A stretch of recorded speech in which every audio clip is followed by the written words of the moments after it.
Quand on pense à la cybersécurité, on imagine tout de suite des lignes de code, des virus, des systèmes complexes. Mais et si la plus grande menace n'avait rien à voir avec la technologie?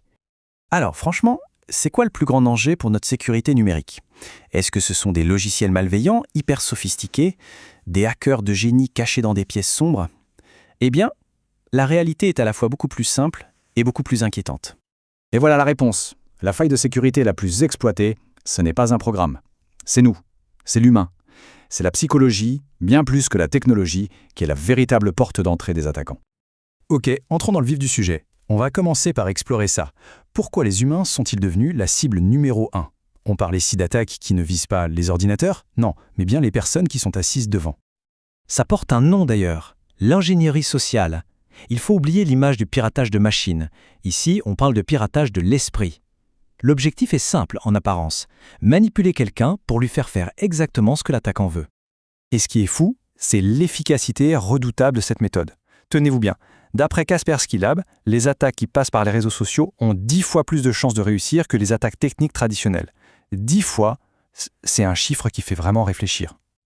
Mais alors, comment ça marche concrètement?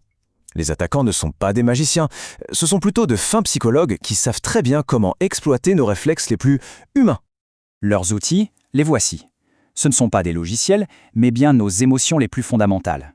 La confiance qu'on accorde à un uniforme, la peur de se faire réprimander, la curiosité face à un email un peu trop alléchant ou tout simplement notre désir naturel d'aider quelqu'un qui semble en difficulté. Chacun de nos instincts peut en fait devenir une arme contre nous. Et c'est justement là que le piège se referme. Une demande qui a l'air complètement anodine, excusez-moi, j'ai oublié mon badge, peut en réalité cacher un risque énorme. Ce décalage total entre l'apparence et la réalité, c'est l'arme principale de l'ingénieur social. Pour bien comprendre le mécanisme, rien de tel qu'un exemple concret. On va décortiquer une attaque étape par étape qui est tirée d'une démonstration bien réelle. C'est un scénario classique mais terriblement efficace. Imaginez la scène. D'abord, le pirate crée une crise. Il vole discrètement le sac. Ensuite, il revient en sauveur en se faisant passer pour un employé de banque qui a retrouvé le sac. Il gagne immédiatement la confiance de la victime qui est paniquée. Troisième étape, il crée l'urgence. Vite, il faut annuler vos cartes immédiatement. Et enfin, le vol de l'information. Sous prétexte d'une vérification de sécurité, il demande le code PIN. La victime en plein stress obéit sans même y penser. Une fois le code obtenu, le pirate pourrait vider le compte en banque. Dans cette démonstration, il rend le sac à sa victime. Et quand elle le remercie chaleureusement pour son aide, il lui répond cette phrase. Une phrase qui glace le sang et qui révèle toute l'ampleur de la manipulation. Cette histoire est terrifiante, c'est vrai, mais elle contient aussi la clé de la solution. Si nos réflexes humains sont la porte d'entrée, alors la prise de conscience et l'éducation, c'est le verrou qui permet de la fermer.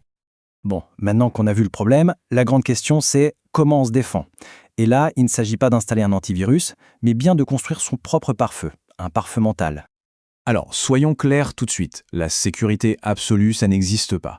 L'objectif n'est pas de devenir complètement paranoïaque, mais d'être vigilant et préparé. C'est un processus de tous les jours, pas une solution miracle qu'on installe une fois pour toutes. Le point crucial, il est donc là. La meilleure protection contre une attaque qui vise l'humain, c'est la connaissance.